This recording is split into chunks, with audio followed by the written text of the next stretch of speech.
Welcome to the Simple Church Podcast. We'd like to thank you for taking a few moments out of your day to listen to what God is doing here in Reynoldsburg, Ohio. We hope today's message will be encouraging and uplifting to you. To learn more about Simple Church, or maybe you'd like to be our guest for a service, please visit our website at www.simplechurchohio.com. There you'll find more information about us, location, service times, and even online giving opportunities. And now, here's today's message. Help us get the new space ready, all right? All right, well, we are in a series. We are at, we are at week 5, I believe, on this series, and it's called Running with the Giants, and essentially what we've been doing is two things through this series. We've been diving into our Bibles and getting to know some of the biblical characters a little better, knowing their stories, but the second thing we're allowing them to do is to speak to us from their lives, because they've already lived their lives. They're all heroes of the faith, and they're now in heaven and watching us, which is what our theme verse says in Hebrews chapter 12. It says that therefore, since we're surrounded by such a great cloud of witnesses, they're up in heaven watching us, having finished their race. They're watching us run ours, and they're cheering like they're in the stands, like cheering for us, you know. And so what we've been doing in this series is listening to them. Because how many of you know that our race is difficult? Even the Bible identifies that the life we live is not always so easy. Some people said, well, when you become a Christian, everything's supposed to be easy. It's supposed to go your way. And I would love to know where the chapter and verse is in the Bible, because I've got some talking to God to do about it, because if it says it there, then that's what I want. The problem is it doesn't say that. It doesn't say that our lives are going to be perfect. It doesn't say that our life is going to be easy. In fact, the Bible identifies that it knows that we're going to struggle, and it says, let us throw off everything that hinders and the sin that so easily entangles us. There's going to be stuff that hinders us. There's going to be stuff within us that we get tangled up in. And we're going to need some help in order to deal with that stuff. Sometimes we just don't know how to break free. We don't know how to deal with a situation. And so we could use somebody who's been there and done it. That's why we want that crowd of witnesses to help us, so that we can run with perseverance the race marked out for us. So that's what we're doing in this series. We're pulling out heroes of faith that are in the stands watching us and cheering us on as we run our race, bringing them a little closer so that we can hear their encouragement. What would they say to us? What would they say about their lives that could speak to something in our lives? And so, man, we pulled out some really big ones over the past couple weeks. We've had Moses, we've had Abraham, we've had Noah. And this week we are going to have Esther come out of the stands and share her story with us. And every year I ask my wife to come and share with you. And this week I asked her if she'd come and share on Esther. So would you please welcome Shanda as she comes to share Esther's story. Thanks. Hi, guys. Oh, come on. Hi, guys. There we go. It's hard to see, so I just had to make sure you guys were out there. So, yeah, I was super excited that Aaron asked me to share about Esther today. It's one of my favorite stories. It has been since I was a little girl. What's not to love? She's a beautiful woman. She gets to be queen. She's courageous, and she saves her people. And it's only 10 little chapters, and I can't read the whole story or do the whole story for you today. So I encourage you to go and read that. But it doesn't take very long. But what would Esther want us to know today? If she was here to talk to us, what would some of the things that she would say to us? And I think one of those is, for when you are uncertain about your purpose, that God has a place for you. You're no accident. There's no mistakes here. You have a purpose. Each one of you here today has a purpose given from God. And if we look at Esther's story, we're going to start in chapter 2. It says, now there was a Jew who lived in the palace complex in Susa. His name was Mordecai, the son of Jair, the son of Shimei, the son of Kish, a Benjaminite.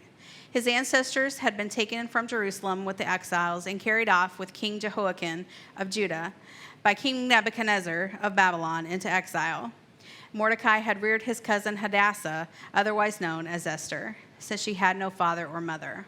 The girl had a good figure and a beautiful face, and after her parents died, Mordecai adopted her. So that was a lot of names that I have no idea if I really was saying them correctly.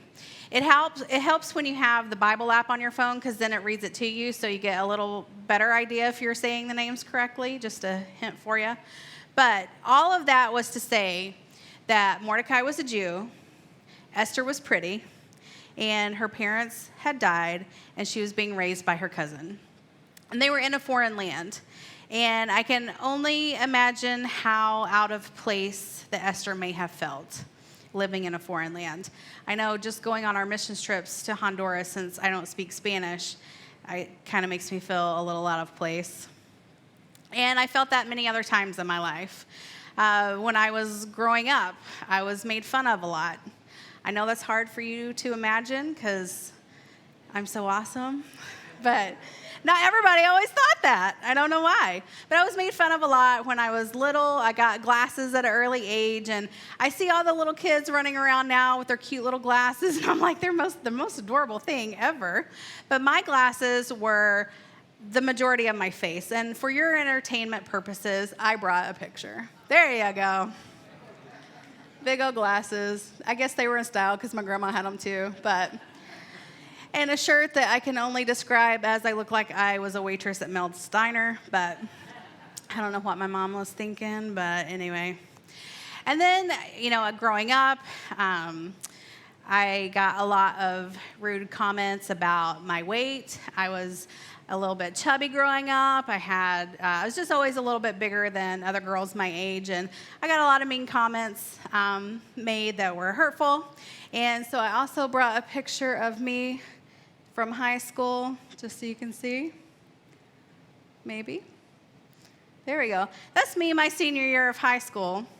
And looking back now, I was like, I wish that right now I was as fat as I thought I was back then.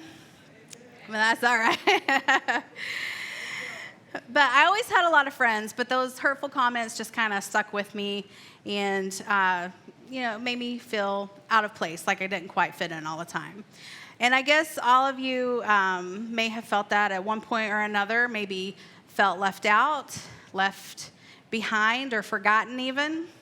When I was probably 6 or 7 years old, my dad took me to the store. And I'm from a really small town, but there wasn't a lot of stores to choose from, but we had a True Value, Radio Shack, Petland combo. And I went with my dad. He needed some stuff for work. And I was like, Daddy, can I go look at the pet stuff while you're shopping? And he was like, yeah, that's fine. So I'm from a small town. When at like 6 or 7 years old, I was allowed to go wander off by myself in a big store. And so I looked at the animals. I got tired of looking for the animals. So I went back and started looking for my dad, and I couldn't find him. And so I walked up to the front, and I asked the cashier, I was like, have you seen my daddy? And she said, I think he left already. Oh, that one cut deep, guys. That one cut deep. I was a daddy's girl. That one hurt. And here's the second reason I'm from a small town. My mom's friend just happened to be up there, heard what was going on, and she said, oh, don't worry about it. I can get her home, guys. I'll just take her with me. And they were like, okay, because everybody knows everybody when you're from a small town. I can't see that ever happening now, and I'm nervous when my teenage kids are off on their own. Or even being up here, you may think that even with Simple Church, that I've always known what my purpose or my place is here. And that could not be farther from the truth. When we first started, I said, I will do whatever it takes. Wherever there's a need, I'll go. I'll work in the kids ministry. I clean the church. I did set up and tear down, just whatever needed. But I didn't really feel like that was my purpose. And so, even standing up here right now, I would never have imagined in 1,000 years that I would ever do any kind of public speaking. When I was in college, I took public speaking. I got a C, and I was literally like frozen at the podium, and I would read everything, and kind of look up and around, and I said every other word, and I had a nervous habit of tucking my hair, so I just sat and did this the whole time I talked, like every 3 seconds. It wasn't good. It wasn't good. But I know that God gives us all a purpose, and what we don't see in ourselves now, he can show us later. So if you're here and this is a struggle that you have felt, you feel overlooked, maybe out of place, like you're a complete accident, I want you to know that God has a purpose for your life. And maybe you felt like Esther did, a little out of place. So David said in Psalms, "But the plans of the Lord stand firm forever." Somebody say forever. Stand firm forever. The purposes of his heart through all generations. There's not one person or situation that God is not working his purpose in, and you have not been left out. I have not been left out. But I know that finding your place requires great faith and trust.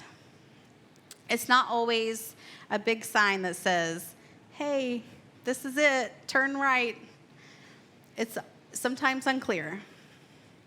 And for Esther, if we read her story, and we can figure out how she found what her purpose was. And in chapter 2, it says, "Now the king was attracted to Esther more than any of the other women, and she won his favor and approval more than any of the other virgins. So he set a royal crown on her head and made her queen instead of Vashti." So essentially, the king had a queen that he was mad at, and he was going to replace her. So they had a big beauty contest, and Esther won. So the king liked it, and he put a ring on it. Actually, it was a crown, but you get it.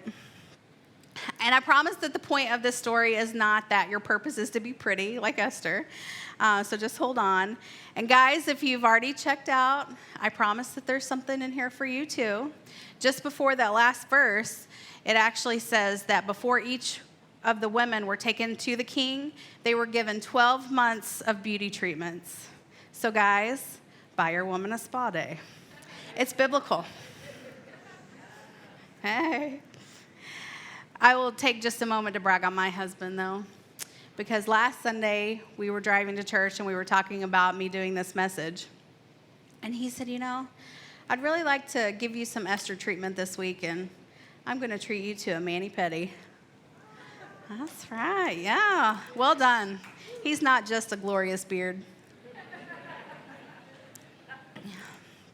But in all seriousness, there's no place that is out of place when you're in God's place. It might not always be so obvious, but I promise that you will find your place if you put your faith and trust in God and believe that he's working for every situation and every circumstance. David also says in Psalms, "But I trust in you, O Lord. I say, you are my God. My times are in your hands." The NLT version says, "My future is in your hands." I love that one. David trusted that God was working in his life. And finding your place requires great courage sometimes. Courage is not the absence of fear, but it's what you do when you face the fears. In Esther's story, she's now queen, and her cousin Mordecai that's been raising her is a guard in the palace. And there was a man named Haman, and Haman was the leader that all the other leaders bowed down to. But Mordecai, he refused to bow down. And so this made Haman very angry. And so he decided he was going to take out Mordecai. But not only that, he was going to go a step further and take out the whole Jewish people. Not realizing that Queen Esther was also a Jew because she had kept that hidden. And so Mordecai finds out what's going on, and he goes to Esther, and he says, "Do not think that because you are in the king's house, you alone of all the Jews will escape. For if you remain silent at this time, relief and deliverance of the Jews will arise from another place. But you and your father's family will perish. And who knows but that you have come to royal position for such a time as this." That last line is probably the most famous of the whole book of Esther. That for such a time as this. She was about to find out what her purpose was, and it was far more than just a good figure and a pretty face. But there comes a point where what God is asking us to do takes courage, and we have to have that faith and jump.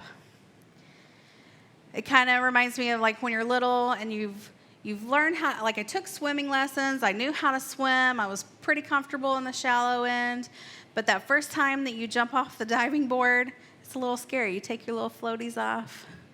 And even though my dad was in the deep end ready to catch me, but sometimes he leaves me when he's not supposed to, so I didn't really trust him that much. But sometimes you just have to jump. And in Isaiah it says, "Do not fear, for I am with you. Do not be dismayed, for I am your God. I will strengthen you and help you. I will uphold you with my righteous hand." If you have the courage to jump when he's asking you to, he'll be there and he'll catch you. And sometimes those jumps are a lot bigger than others. It was when we first felt called to plant Simple Church. That was a pretty big ask.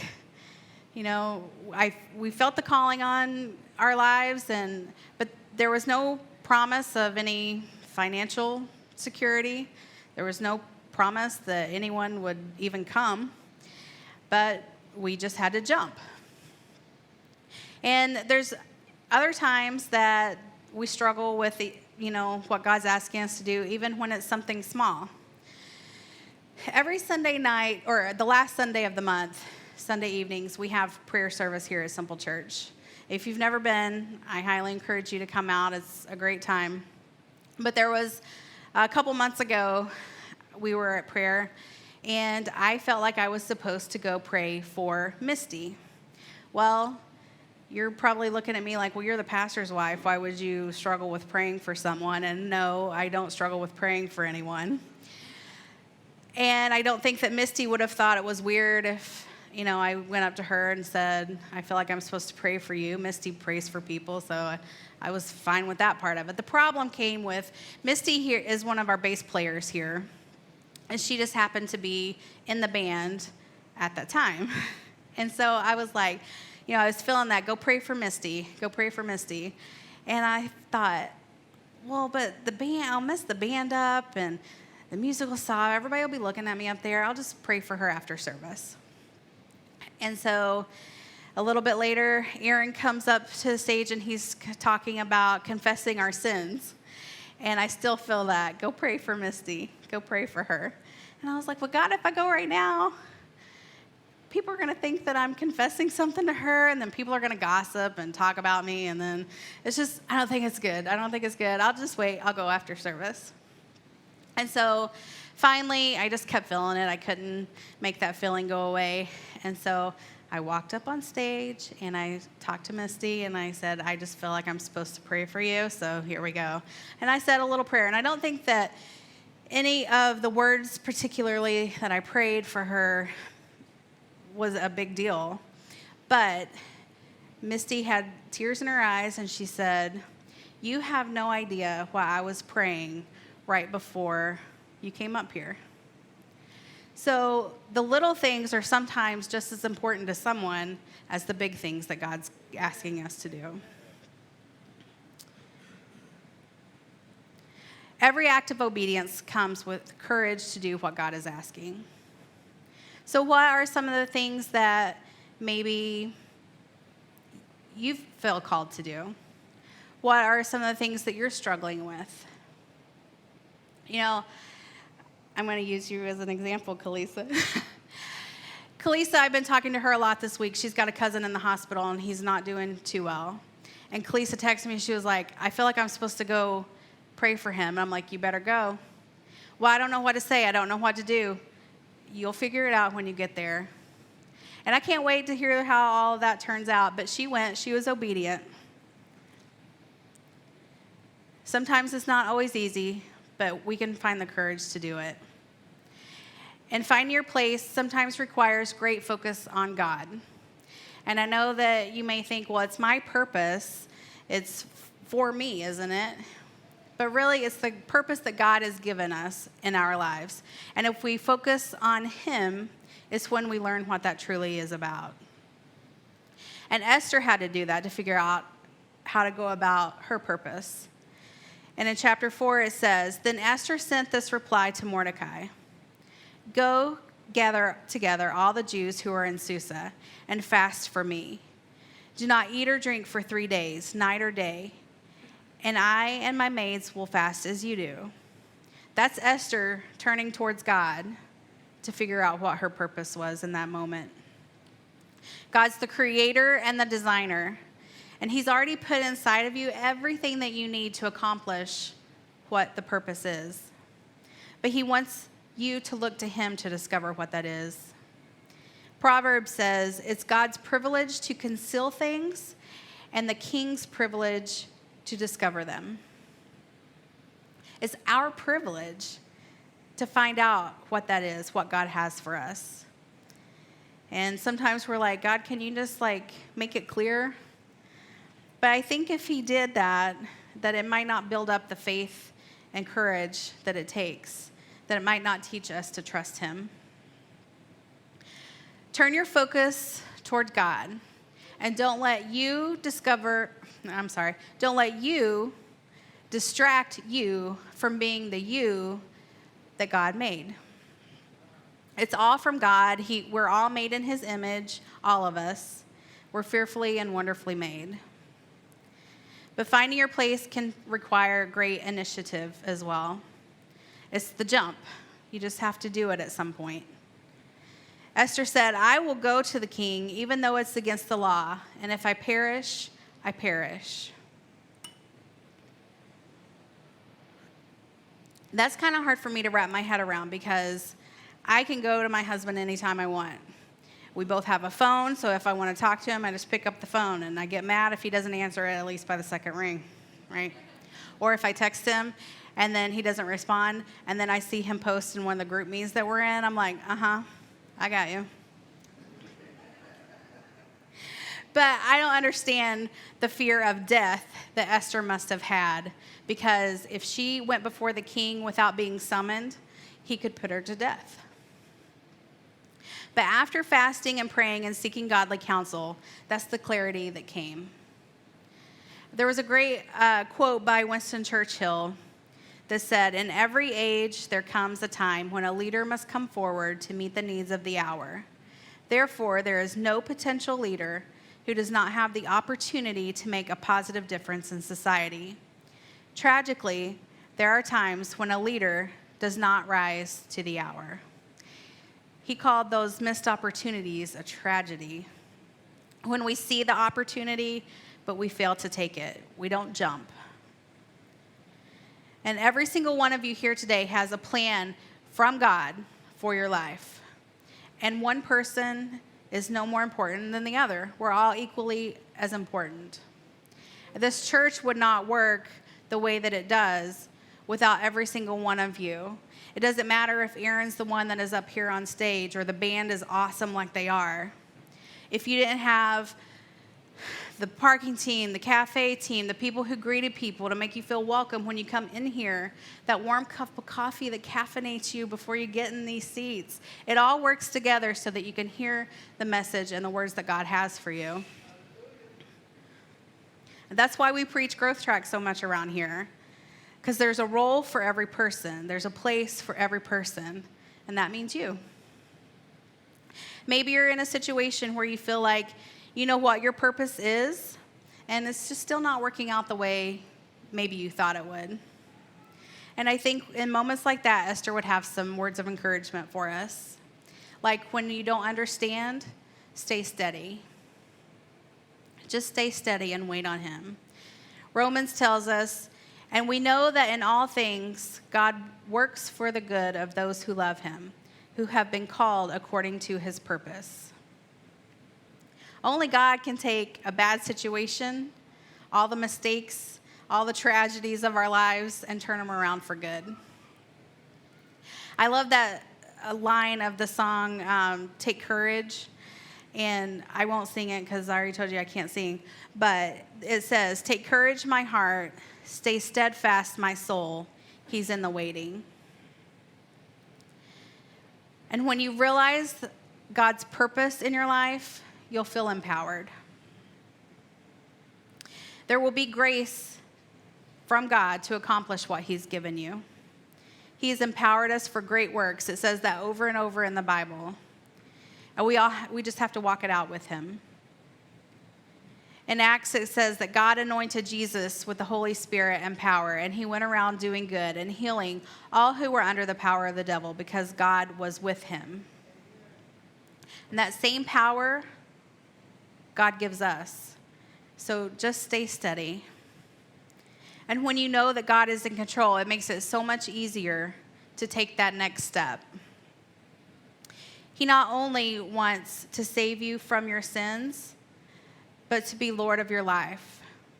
When we surrender it all to him, and when we put him in control.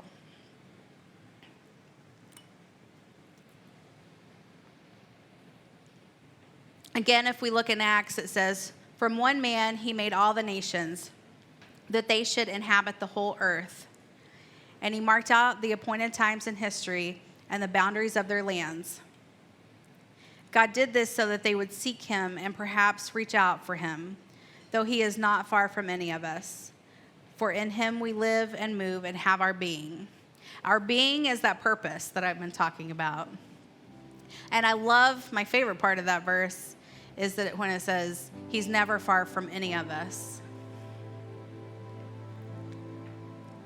Some of you are hearing that calling and you're questioning, is that really God? You know you need to do something, but you just haven't figured it all out yet. And sometimes if we wonder, when we do hear it, are we getting it right? You know, my kids, they try to keep me young and cool and hip and chill and whatever words that they say. But my daughter taught me a new phrase, and she explained it to me. She used it in a sentence. She gave me examples, and I thought I had it. So then she was texting me, and I was like, oh, great. I'm going to use so she'll know that I was listening and I'm relevant. And so I sent it back to her, and I said, did I use it right? And she said, no, but I appreciate your effort. And I think sometimes that's how God is. He knows that we have some things to figure out. He knows that we're working on it. But he appreciates the efforts when we're obedient. You know, when we were in Honduras this year, one of the people who were on staff, at the beginning of the week, she went up to one of the ladies on our team and she said, does Shanda work with a lot of women? Does she speak to a lot of women? I don't know how to explain it. She said, I just see her in front of a lot of women. And Dia said, no, not really. And she said, okay. And Dia told me that, and I was like, okay. I was this emoji. And so at the end of the week, I'd kind of forgotten about that. And Leslie asked if she could pray for me. And I was like, absolutely. So they sat me down, and 3 women actually prayed for me. And it was one of the most beautiful experiences of my life. And I brought a picture of that too. But one of the things that she said was that whatever land my feet were on, that I would conquer hearts of the women for Jesus. And I have no idea what exactly that looks like just yet. But I'm praying about it, and I'm trying to figure it out. And I promise that as soon as I do figure that out, that I'll jump. I'll do my best to be obedient. You know, Esther went before the king, and she ended up saving her people. She found her purpose from God. She prayed and she fasted, and he gave her clarity and the courage to do something that could have led to her death. But she jumped. You know, we talk about growth track so much. I've talked about it multiple times already today. But one step is finding your purpose. Another step is what? Making a difference. We don't just find our purpose and then that's it. We make a difference. So my question to you today is, what is your moment for such a time as this? What purpose has God given you, created in you for such a time as this? Let's pray. If you're here today and know that God is calling you to something great, to your next steps, and you just need a little courage to do that, or you're struggling with the idea of what you think that purpose is, that's all right. But can you just raise your hand so I can pray with you today? Awesome. I'm going to pray real quick. Jesus, we just ask that each of us in here that are seeking you to find our place and our purpose, that you would just give us that clarity that we need, that you would just help us to be bold and courageous and just jump. And I'm going to continue praying, and if you are here and you just feel like that you don't know where to start, not only are you unsure of your purpose and what that might be, but you don't even know what this whole Jesus thing is about, I want you to know that the first step is just believing that Jesus is the Son of God, that he loves you, that he died for you. And if that's you, could you just raise your hand so that we can pray for you? I promise I won't embarrass you. Awesome. Thank you. Can we just pray together, because no one should ever pray alone? Jesus, I believe that you are the Son of God, that you died for my sins, and that you rose again. And Jesus, show me how to live my life for you and the purpose and the plans that you have for me. It's all this that we ask in your name. Amen.